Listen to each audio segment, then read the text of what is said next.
ዓለማዊነትና የፈተና ጉዞ ከበሻሻው ብላቴና ወደ ቤተ መንግሥት የተስፋ የድልና የውዝግብ ታሪክ። የአንድ መሪ ሁለት ገጽታዎች። በኢትዮጵያን አቆጣጠር በ2010 ዓመተ ምህረት እንዲሁም እንደ አውሮፓውያን አቆጣጠር በ2018 ዓመተ ምህረት ኢትዮጵያ በአንድ ጀንበር አዲስ ምዕራፍ ከፈተች። በ41 ዓመቱ መንበሩን የተቆጣጠረው አብይ አህመድ አሊ የሀገሪቱ ታሪክ ወጣይ ጠቅላይ ሚኒስቴር ሆነ። በመጀመሪያ ዓመት የአፍሪካ አዲስ ተስፋ ተባለ። የኖቤል ሰላም ሽልማትንም ጨበጠ። ሆኖም ከጥቂት ዓመታት በኋላ ያቺው ተስፋ የሰነቀች ሀገር በጦር እሳት ተለበለበች። ይህ ዘገባ ከድህነት መንደር ተነስቶ ዓለምን እስከ ማስደመም ከዚያም እስከ ከባድ የጦርነት ውሳኔዎች የደረሰውን የጥበብና የፈተና ጉዞ በዝርዝር ይተርካል።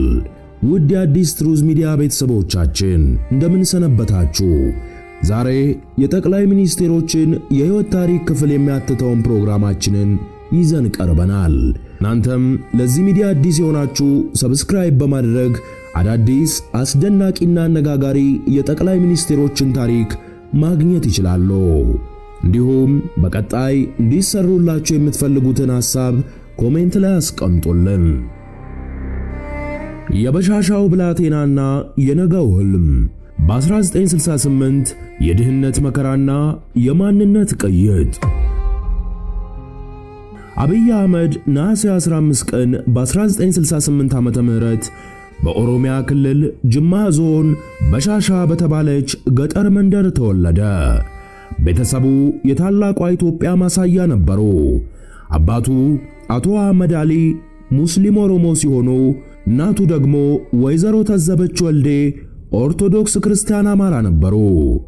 ይህ ድብልቅ ማንነት አብይ ለወደፊት የፖለቲካ ሕይወቱ መደመር የተሰኘውን የፍልስፍና ዘር እንዲዘራ መሰረት ሆኖታል። ልጅነቱ ግን በድህነት የተፈተነ ነበር። መብራት፣ ንጹህ ውሃና መንገድ በሌለበት መንደር እያደገ ትምህርቱን ለመከታተል ብቻ ለሰዓታት በእግሩ ይጓዝ ነበር።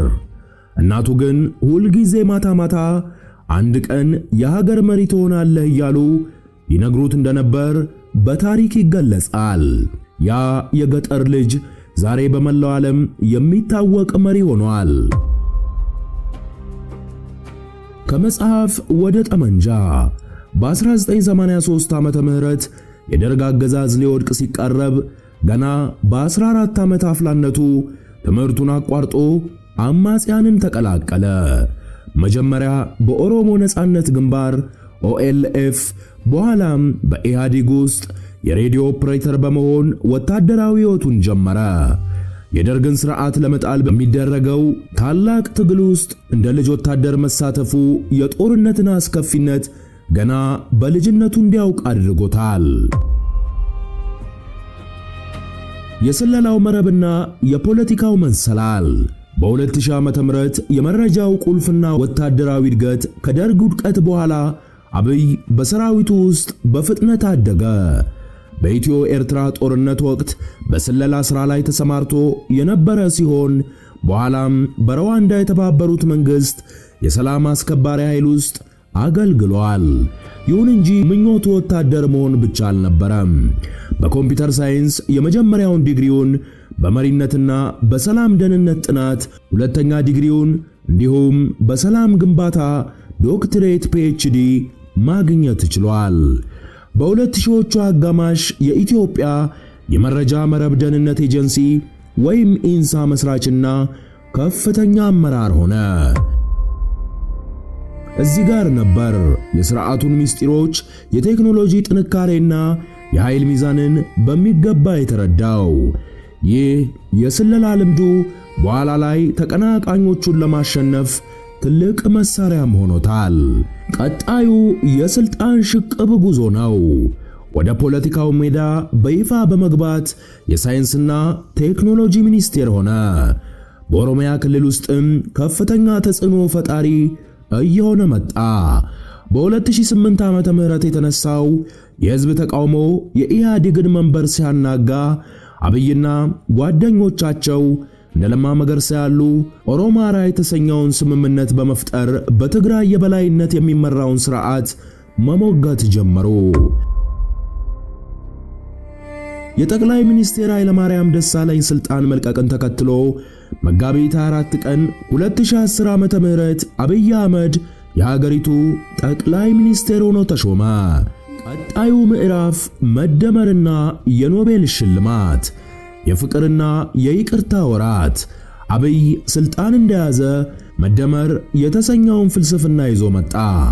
የመቃብር ፖለቲካ ይብቃ፣ የፍቅር ፖለቲካ ይለምልም በሚል ንግግሩ የብዙዎችን ልብ አሸነፈ። በአጭር ጊዜ ውስጥ አስደናቂ ለውጦችን አደረገ። በ10 ሺዎች የሚቆጠሩ የፖለቲካ እስረኞች ተፈቱ። በስደት የነበሩ እንደ ግንቦት 7 እና ኦነግ ሸኔ ያሉ ታጣቂዎች ድርጅቶችም በክብር ወደ ሀገር ገቡ። በሺዎች የሚቆጠሩ የታገዱ ድረገጾችና የቴሌቪዥን ጣቢያዎች ተከፈቱ። ሴቶች በካቢኔዎቻቸው ግማሹን ቦታ ያዙ። ፕሬዝዳንቷና የጠቅላይ ፍርድ ቤት ፕሬዝዳንቷም ሴት ሆኑ። ከታሪካዊ ጠላትነት ወደ ታሪካዊ ሰላም የተደረገው ጉዞ። ትልቁ ታሪክ ግን ከ20 ዓመታት በኋላ ከኤርትራ ጋር ሰላም መውረዱ ነበር። አብይ ምንም ቅድመ ሁኔታ ሳያስቀምጥ ወደ አስመራ በማቅናት ከፕሬዝዳንት ኢሳያስ አፈወርቄ ጋር ሲተቃቀፍ ዓለም በእንባ ተቀበለው። የድንበር ከተሞች ተከፈቱ፣ ቤተሰቦች ተገናኙ። ይህም እንደ አውሮፓውያን አቆጣጠር በ2019 የኖቤል ሰላም ሽልማት ባለቤት አድርጎታል። ኢትዮጵያ በኩራት አበራች። አብይም የአፍሪካው አዲስ ኮከብ ሆኑ። ዋናው ፈተና የሚጀምረው ግን አሁን ነው። የፈተናው ማዕበልና የትግራይ ጦርነት፣ የስምምነቱ መፍረስና የፖለቲካው መሰነጣጠቅ የለውጡን ማር ብዙም አላቆየውም። ውድ የአዲስ ትሩዝ ሚዲያ ቤተሰቦቻችን አሁንም የቻናላችን ቤተሰብ እንድትሆኑ በትህትና እንጠይቃለን። ቪዲዮ ከተመቻችሁም ላይክ ማድረጋችሁ እንዳትረሱ። አብይ ኢህአዴግን አፍርሶ ብልጽግና ፓርቲን ሲመሰርት ህወሓት ይህ ህገወጥ ነው በሚል አልቀላቀልም አለ። በኮቪድ-19 ምክንያት ሀገራዊ ምርጫው መራዘሙ ውጥረቱን ወደ ለየለት ጠብ ቀየረው። ህወሓት በትግራይ ክልል የራሱን ምርጫ አካሄደ። አብይ ደግሞ ውጤቱ ህገወጥ ነው በማለት በጀት እንዲቋረጥ አደረገ። ከዚህ በፊት ግን አንድ ነገር እንመልከት። የክህደትና የደም መንገድ። የስልጣን ጥመኝነት ገጽታ፣ የለማ መገርሳ መገፋት፣ ከጓደኝነት ወደ ባዕድነት። የአብይ አህመድ ወደ ስልጣን መምጣት ያለ ለማ መገርሳ የማይታሰብ ነበር። ለማና አብይ። ለማ አብይ የሚለውም ጥምረት የለውጡ ሞተር ነበሩ። ለማ መገርሳ ለአብይ ስልጣኑን አሳልፎ የሰጠው ለኦሮሞ ሕዝብና ለሀገሩ ይበጃል በሚል ቅንነት ነበር። ሆኖም አብይ መንበሩ ላይ እንደተቀመጠ ከለማ ጋር የነበራቸውን ወዳጅነት እየሻከረ መጣ። አብይ የፌዴራል ስርዓቱን አፈራርሶ ብልጽግና ፓርቲን ሲመሰርት ለማ መገርሳ ይህ የኦሮሞ ሕዝብ ጥቅም አሳልፎ ይሰጣል በሚል ተቃወመው። አብይ ግን ለጓደኝነት ቦታ አልነበረውም። በአጭር ጊዜ ውስጥ ለማን ከመከላከያ ሚኒስቴርነቱ አባረረው። ከዚያም ከፖለቲካው ሜዳ ሙሉ በሙሉ አገለለው። አብይ ለስልጣኑ እንቅፋት ይሆናል ብሎ ካሰበ የትላንቱ ለታሰሪውን ጓደኛውን እንኳን ከመምታት የማይመለስ መሪ መሆኑን ለመጀመሪያ ጊዜ ለዓለም ያሳየው በለማ መገርሳ ላይ ነበር። በመቀጠልም የሰኔ 15ቱ ግድያ፣ የአማራ መሪዎች መታጨድ። ሰኔ 15 ቀን 2011 ዓመተ ምህረት በኢትዮጵያ ታሪክ ውስጥ ጥቁር ጠባሳ ጥሎ ያለፈ ቀን ነበር። የሀገሪቱ የጦር መሪ ጄኔራል ሰዓረ መኮንን በገዛ ጠባቂዎቻቸው ተገደሉ። በባህር ዳር ደግሞ የአማራ ክልል ርዕሰ መስተዳደር ዶክተር አምባቸው መኮንን ረዳቶቻቸው በጥይት ገደሏቸው ተባለ። ይህ ድርጊት መንግስት የመፈንቅለ መንግስት ሙከራ ቢለውም ብዙዎች ግን አብይ ስልጣኑን ለማጠናከር የተጠቀመው የውስጥ ማጽጃ ፐርጅ ነው ብለው ያምናሉ። የአማራን ሕዝብ መብት ለማስከበር የሚጥሩትን ብርቱ መሪዎችና ለህሊናቸው የሚያድሩ የጦር አዛዦችን በማስወገድ አብይ ሙሉ ስልጣኑን በቤተ መንግስቱ ስር ጠቀለለ። ይህ ክስተት አብይ በስልጣኑ ላይ ለሚመጣ ማንኛውም አደጋ የሚሰጠው ምላሽ ሞት መሆኑን ያስመሰከረ አስፈሪ ታሪክ ምዕራፍ ሆነ። የትግራይ ጦርነት የነባር አመራሮች መቃብር። ጦርነቱ ሲቀሰቀስ አብይ አህመድ የሕግ ማስከበር ቢለውም ዋና ዓላማው ግን ለ30 ዓመታት ሀገሪቱን ሲመሩ የነበሩትን ለስልጣኑ ትልቅ ስጋት የሆኑትን የህወሓት ነባር አመራሮች ጨርሶ ማጥፋት ነበር።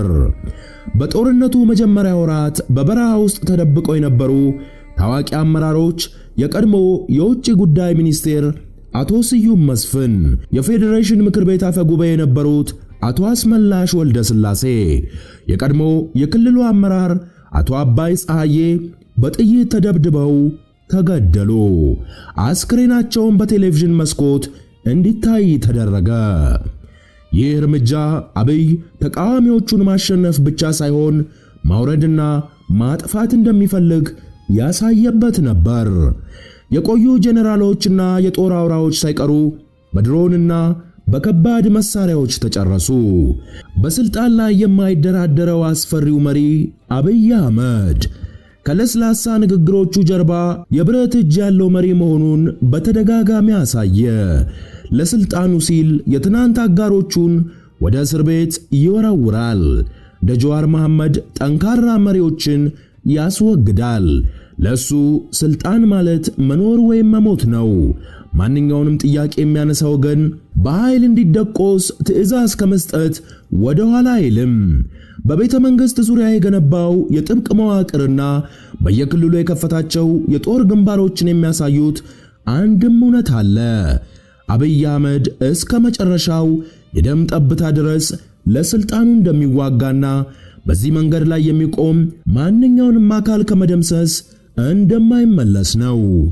የኢትዮጵያ ፖለቲካ ከንግግር ወደ ጥይት፣ ከጓደኝነት ወደ ክህደት የተቀየረበት ይህ ዘመን አብይ አህመድ ስልጣኑን በደምና በአስፈሪ ቁጥጥር የገነባበት የታሪክ ምዕራፍ ሆኖ ይመዘገባል። ወደ ቀድሞ ታላቁ የሰሜን ኢትዮጵያ ጦር ልመልሳችሁ። ጥቅምት 4 ቀን 2013 ዓመተ ምህረት ወይም ህዳር 2020 ጦርነቱ ፈነዳ። ህወሓት በሰሜን እዝ ላይ ጥቃት ማድረሱን ተከትሎ አብይ የሕግ ማስከበሪያ ዘመቻ አወጀ። ዘመቻው ግን በአንድ ወር ሳይጠናቀቅ ወደ ከባድ የእርስ በእርስ ጦርነትም ተቀየረ። ኤርትራና የአማራ ልዩ ኃይሎች ከመንግስት ጎን ተሰለፉ።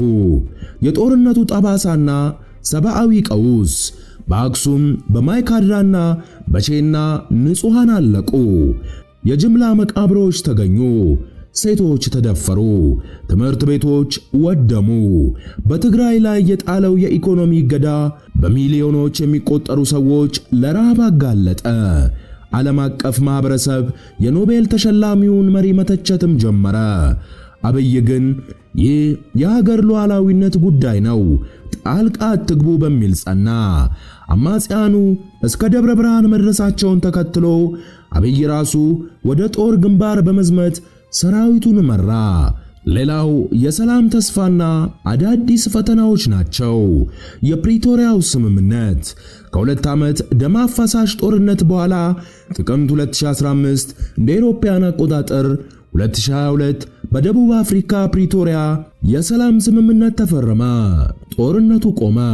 ህወሓት ትጥቅ ለመፍታትና የፌዴራል መንግስቱን ስልጣን ለመቀበል ተስማማ። ይህ ውሳኔ ሀገሪቷን ከጥፋት አፋፍ ቢመልስም የጦርነቱ ጠባሳ ግን ዛሬም ድረስ አልጠፋም። ያልተቋጩ ውጥረቶችና አዲሱ አጀንዳ። ሰላም በትግራይ ቢሰፍንም አዳዲስ ግጭቶች ተከሰቱ።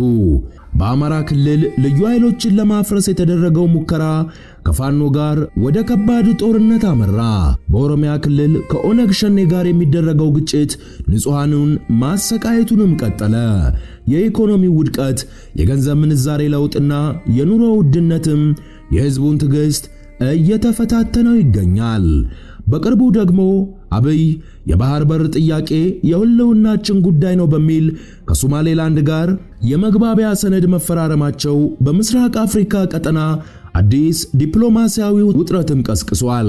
አዲስ አበባን ለማዘመን የሚሰሩት የኮሪደር ልማት ስራዎችም በከተማዋ ላይ አዲስ ገጽታ እየፈጠሩ ቢሆንም የብዙዎች ቤት መፍረሱ ቅሬታን አስከትሏል። በመጨረሻም አብይ አህመድ ለደጋፊዎቹ ኢትዮጵያውያን ወደ ዘመናዊነትና ብልጽግና የሚመራ የህዳሴውን ግድብ ዳር ያደረሰና ሀገርን ከብተና ያዳነ ታላቅ መሪ ነው። ለተቃዋሚዎቹ ደግሞ የሀገሪቱን አንድነት አደጋ ላይ የጣለ የጥፋት ጦርነቶችን የከፈተና ስልጣኑን ለማቆየት የሚተጋ አምባገነን። ታሪክ ግን አሁንም በመጻፍ ላይ ነው። የአብይ ትክክለኛ ማንነት የሚለካው ዛሬ በሚገነባቸው ድልድዮችና ፓርኮች ብቻ ሳይሆን ነገ በሚተዋት የተረጋጋች ዲሞክራሲያዊና በሰላም የምትኖር ኢትዮጵያ ይሆናል። የኖቤል ተሸላሚ ወደ ጦር መሪነት። ይህ ጉዞ በኢትዮጵያ ታሪክ ውስጥ ሁልጊዜም በጉልህ የሚጠቀስ ይሆናል። ኢትዮጵያ በልጆቿ ጥረት ታፍራና ተከብራ ለዘላለም ትኖር። የአዲስ ትሩዝ ሚዲያ ቤተሰቦቻችን ለዛሬው የነበረን የጠቅላይ ሚኒስቴር ታሪክን ይመስላል። ሐሳብ አስተያየቶቻችሁን በኮሜንት ሴክሽን አጋሩን። እንዲሁም በቀጣይ እንዲሰራላችሁ የምትፈልጉትን የጠቅላይ ሚኒስቴር የህይወት ታሪክ አስቀምጡልን። በቀጣይ ታሪክ እንድንገናኝ ሰብስክራይብ ማድረጋችሁንም አትርሱ። ቸር ቆዩልን።